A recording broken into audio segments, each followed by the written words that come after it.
오늘 말씀을 통해서 우리가 함께 시험을 이기는 방법이란 주제로 함께 은혜 나누기 원합니다.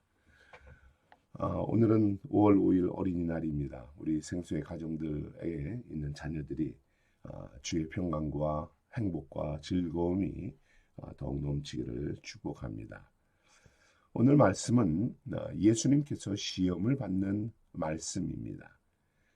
시험이란 주제는 사실 흔쾌한 주제는 아니지요. 하지만 인생들이 시험을 받는 것은 어찌 보면 당연해 보입니다. 왜냐하면 우리들은 흠이 많고 실수가 많고 연약한 존재들이기 때문이에요. 그러니 테스트 받는 것이 어찌 보면 이상한 일이 아닙니다. 삶에서 많은 시험을 받으며 흔들리기도 하지만 시험을 받으며 믿음을 극복하고 또 신앙이 성장되는 것을 우리는 경험하게 됩니다. 시험에 유익도 있다는 사실을 깨닫게 돼요. 사도 바울의 고백과 같이 시험을 받으며 육체의 연습과 경건의 훈련을 하게 되는 이런 유익이 여러분 있다는 사실입니다. 그러니 시험 받을 때에 너무 두려워하지 마십시오. 그것을 통해서 오히려 성장되어지는 경건의 훈련이 되어지는 이러한 도구가 되기를 권면합니다. 그런데 예수님께서 우리들처럼 연약한 우리처럼 시험을 받는다는 것은 저는 솔직히 쉽게 이해가 되지 않습니다. 우리가 바로 앞장에서 3장에서 세례 요한은 물세례를 베풀면서 예수님이 어떠한 분인지를 공개적으로 증거했습니다.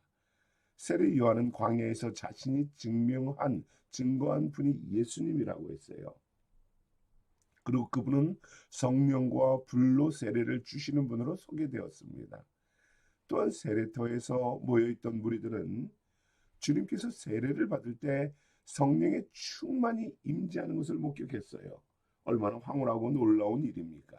그것 또한 뿐만 아니라 하늘에서 음성이 들리죠. 이는 내 사랑하는 아들이요 내 기뻐하는 자라.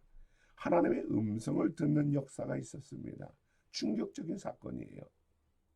주님은 이날의 사건으로 유대인들의 주목을 받기 시작합니다. 메시아의 임의 공개적으로 선포되었으니 사람들에게 관심의 대상이 되는 것은 어찌 보면 당연한 일입니다. 그렇다면 이제부터는 본격적으로 세상에 등장하는 것이 순리입니다. 사람들에게 메시아 되심을 선포하고 놀라운 역사로 이끌어가는 것이 자연스러운 일이에요. 그런데 주님은 오히려 더 깊은 광야로 들어가십니다. 주님께서 광야로 들어가신 것은 특별한 한 가지 목적이 있었어요. 무엇입니까? 1절의 말씀에서 보듯이 성령에 이끌려 마귀에게 시험을 받으러 광야로 가사. 마귀의 시험을 받기 위해서 광야로 가십니다. 금식하고 기도하는 것뿐만 아니라 마귀가 마음껏 자신을 시험하도록 자신을 시험의 도구로 내어 맡기기 위해서 광야로 가신 거예요. 아마도 마귀는 광야에 들어오신 주님을 즉각 시험할 수 없었을 겁니다. 왜요? 성령으로 충만한 분이기 때문입니다. 영적으로 육적으로 강한 주님을 시험해 봐야 마귀는 이길 수가 없다는 사실을 압니다. 마귀는 시험 받으러 오신 주님이 시험을 받기에 합당할 몸은 그리고 연약함에 빠질 때까지 가능할 때까지 기다립니다. 마귀에게 시험 받으러 찾아오신 이 주님 그의 모습을 보고 시험할 때를 기다리죠. 그리고 찾아옵니다. 40일간 금식하여 육체적으로 최악의 상태에 빠졌을 때에 주님께 시험을 하지요. 여러분 이것이 오늘 주님이 시험받는 모습인데 시험을 받으시는 주님의 의도가 무엇이었을까요? 왜 주님은 시험을 받으려고 하셨을까? 사실 저는 이게 잘 이해가 되지 않습니다. 왜요? 시험이란 그리 흔쾌히 좋은 것이 아니기 때문이에요. 그리고 또 예수님이 시험을 받는다고 해서 넘어질 것도 아니고 또한 시험을 받는다고 해서 예수님이 믿음으로 더 성장되는 것도 아니지 않습니까? 우리가 시험 받는 그 모습과는 전혀 다른데 왜 주님은 이런 의도를 가지고 마귀의 시험을 받으셨을까?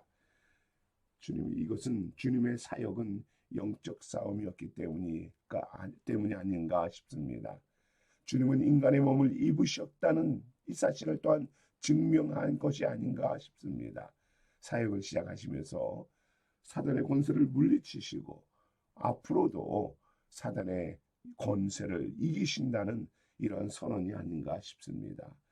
무엇인지 명확하지는 않지만 저는 오늘 이 본문의 말씀을 통해서 예수님이 시험 받으신 내용을 중심으로 사단의 시험하는 그 전략과 특징을 살펴보고 그리고 또한 이 시험을 이기시는 주님의 그 이끄심을 따르기를 원합니다. 오늘 본문을 통해서 마귀가 시험하는 특징을 저는 두 가지로 살펴보려고 해요. 첫째는 마귀는 연약한 부분을 공격한다는 사실입니다. 40일간 금식하신 주님에게 가장 연약한 부분은 육체적인 굶주림일 것입니다. 마귀는 주님께서 육체적으로 가장 약해질 때까지 주변을 맴돌며 기다립니다. 광야에서 40일을 금식하여 충분히 약해지고 기력이 쇠하신 주님께 마귀가 접근하지요. 마귀는 예수님께 세 가지 교묘한 질문을 하며 시험을 합니다. 돌덩어리가 떡이 되게 해봐라 합니다. 내가 하나님의 아들인지를 증명해봐라 합니다. 천하만국을 얻을 기회를 놓치지 말아라 이야기를 하죠. 육적으로 또한 영적으로 그리고 이 모든 것들을 그 시험을 하는 것입니다. 인간의 몸을 입고 계신 주님의 생명이 위독한 지경에 이르렀습니다. 연약할 대로 연약해져 있습니다. 혹시 예수님이 육체가 흔들려서 넘어지고 영적으로 교만해지고 실수하지 않을까? 이러한 심산으로 시험을 합니다. 지금이 예수님의 사역을 망칠 수 있는 절호의 기회로 삼고 놓치지 않는 것이지요. 마귀는 성도들이 연약한 부분을 모른 척 넘기지 않습니다. 우리가 연약해졌을 때에 그때를 가장 좋은 기회로 여기는 존재가 마귀입니다. 간혹 성도들 중에 자신이 시험 들었다라고 표현하는 것을 보게 됩니다. 여러분은 언제 시험에 드나요? 사람들마다 여러분 분명히 특징이 있습니다. 시험에 든 성도를 가만히 보면 그들의 가장 연약한 부분이 시험의 원인이 되는 것을 보게 돼요. 다른 것은 가볍게 넘어가도 사람들이 자신이 연약하고 민감하게 여기는 그 부분을 건드리면 시험에 들고 넘어집니다. 사단은 그것을 이용하는 존재입니다. 여러분 자신을 한번 돌아보십시오. 내가 언제 시험에 자주 빠지나? 나의 연약한 부분이 무엇인가? 육체적인 즐거움을 따르는 것, 물질과 돈의 문제, 관계의 문제, 자존심의 문제, 언어 표현의 문제. 여러분, 우리에게도 떡과 같은 것이 있습니다. 우리에게도 연약한 것이 있습니다. 우리의 삶 속에 가장 중요하고 필요한 부분이 있습니다. 그곳에서 우리는 넘어지게 되는 것이에요. 주님에게 오늘 필요한 것은 무엇입니까? 떡이지요. 먹는 문제입니다.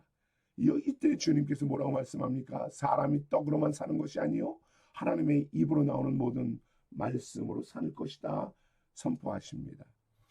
조금 더 많은 떡을 구하고 조금 더 많은 것을 소유하고 더 잘 지키려고 하는 이것이 우리의 연약함입니다. 그것 때문에 우리가 시험에 빠지게 되는 거예요. 그것 때문에 그 연약함 때문에 말씀에서 떠나게 되는 것입니다. 주님은 말씀합니다. 그 연약한 부분을 그것으로 살지 말아라. 그것만을 붙잡지 말아라 하는 것입니다. 그것이 없어도 살 수 있다라고 하시는 거지요.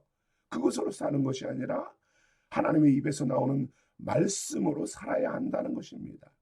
여러분 우리가 시험에 들지 않기 위해서는 우리의 그 연약한 부분을 붙잡고 의지하고자 하는 그 강렬한 욕구를 내려놓아야 하는 것이에요. 그러지 않고는 사단은 끊임없이 그 문제를 가지고 여러분을 시험할 것입니다. 이기지 못하게 하고 거기서 좌절하고 눈물 콧물 흘리게 할 것입니다. 그런다고 이깁니까? 아니에요. 말씀을 붙잡아야만 이깁니다. 말씀으로 살겠노라. 말씀을 의지하고 나아가는 것입니다. 시험을 이길 수 있는 그것은 하나님의 말씀입니다. 우리의 결단과 각오가 아닙니다. 우리의 연약한 부분을 주님께 내려놓고 주님께 주의 말씀을 의지하는 것입니다. 이때에 여러분 시험에 빠지는 그 이유를 넘어서게 됩니다. 그 원인을 극복하게 되고요. 그 속에서 믿음의 성도가 되는 것입니다. 시험을 이길 수 있도록 여러분 말씀으로 재무장하십시오. 사단은 우리의 연약함을 파고듭니다. 한두 번이 아닙니다. 계속해서 시험할 것이에요. 그때 말씀으로 대처하십시오. 더 이상 연약한 문제로 고민하고 갈등할 이유가 없습니다. 말씀으로 담대히 사단의 시험을 이기는 성도가 되기를 축복합니다. 또한 사단의 시험에 대표적인 특징이 한 가지 있습니다. 거기에는 조건이 주어진다는 것이에요. 사단의 세 가지 시험에서 공통적인 표현이 하나 있습니다. 만약 무엇이거든입니다. 주님을 향한 사단의 조건은 무엇입니까? 내가 만일 하나님의 아들이거든 라는 사실입니다. 이 말에는 두 가지 의미가 있습니다. 첫째는 의심을 심어주는 말이에요. 마귀는 주님을 향해서 인간의 몸을 입고 있는 그리고 배고파하는 너의 연약함이 있는데 네가 과연 하나님의 아들이냐? 라는 말입니다. 불신을 집어넣는 것이지요. 인간의 몸을 입은 것 자체가 너는 하나님께 버림받은 것이다 라는 사실입니다. 독생자 아들로서 온 것이 아니라 버림받은 것이다. 너는 신이 아니다 라는 이러한 불신이죠. 어떻게 하나님이 인간을 입고 올 수 있느냐? 하나님을 향한 불신과 자신의 신분과 사명에 대한 불신을 심어넣는 것입니다. 또한 증명을 요구하는 말이죠. 무슨 말입니까? 여전히 하나님의 아들이라고 믿는다면 그렇다면 한번 증명해 봐라. 신의 존재가 아니라 인간의 존재로서 한번 그럼 증명해 봐라라는 것이에요. 육신을 믿고 하나님의 창조의 능력과 지혜와 권능을 행해 봐라라고 요구하는 것이지요. 여러분 사단은 성도를 시험하는 전략도 이와 비슷합니다. 성도도 사단의 시험을 잘 파악해야 돼요. 어떻게 사단은 여러분을 시험합니까? 사단은 성도들에게 불신을 심어줍니다. 의심하도록 합니다. 거기에 조건을 제시하며 시험하고 넘어지게 합니다. 예를 들어 어떻게 시험하나요? 많은 성도들이 구원의 문제에서 믿음을 시험받습니다. 네가 정말로 믿음의 사람이냐라는 것이지요. 이런 것도 못하고 저런 것도 못하고 말씀에 순종하지도 못하고 뜻대로 살지도 못하는 내가 어떻게 믿음의 사람이라고 말할 수 있느냐라고 하지요. 네가 구원받은 시기가 언제인가? 어디서 구원받았냐? 어떤 계기로 구원받았느냐?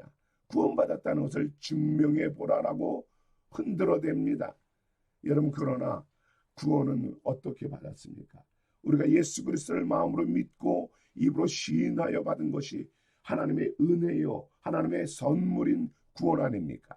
어떤 방식으로 증명되고 조건이 주어지는 것이 아닙니다.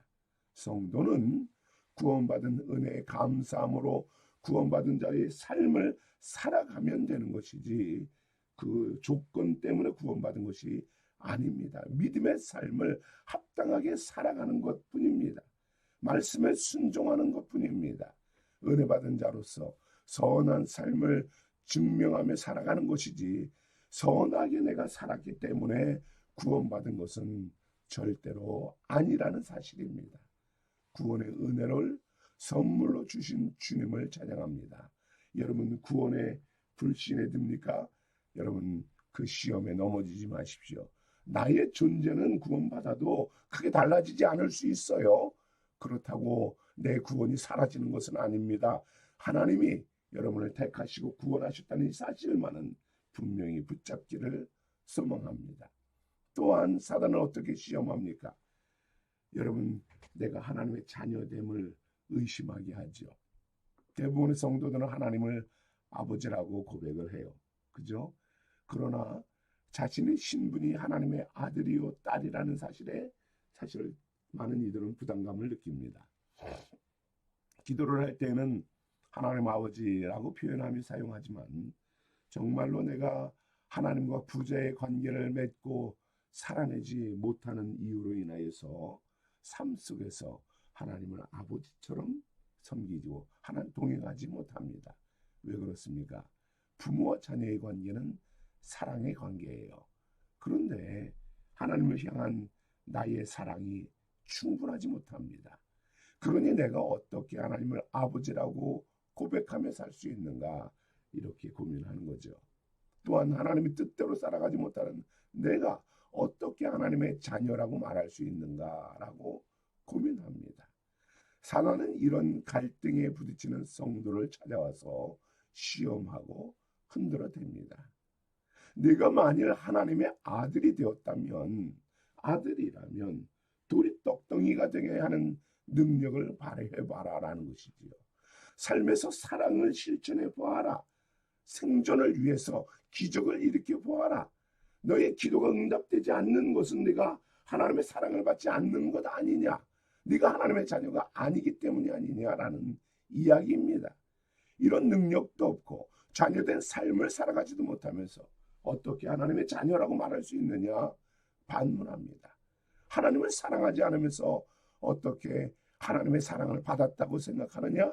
착각하지 말라고 합니다. 마음과 행동으로 끊임없이 죄를 지으면서 어떻게 하나님의 사랑을 요청할 수 있느냐? 양심을 두드립니다.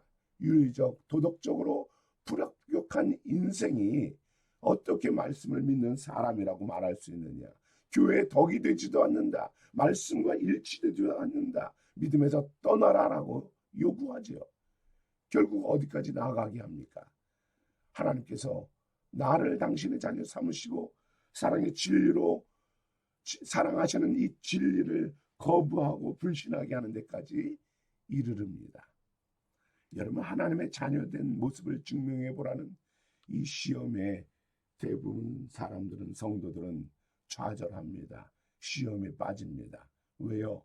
하나님과 사랑의 관계를 온전히 유지하지 못하고 있기 때문이에요. 그 모든 원인이 바로 나에게 있기 때문입니다. 나의 행위에서 그것을 찾을 수 없기 때문입니다. 나의 마음과 삶이 사랑의 사람이 아니기 때문입니다.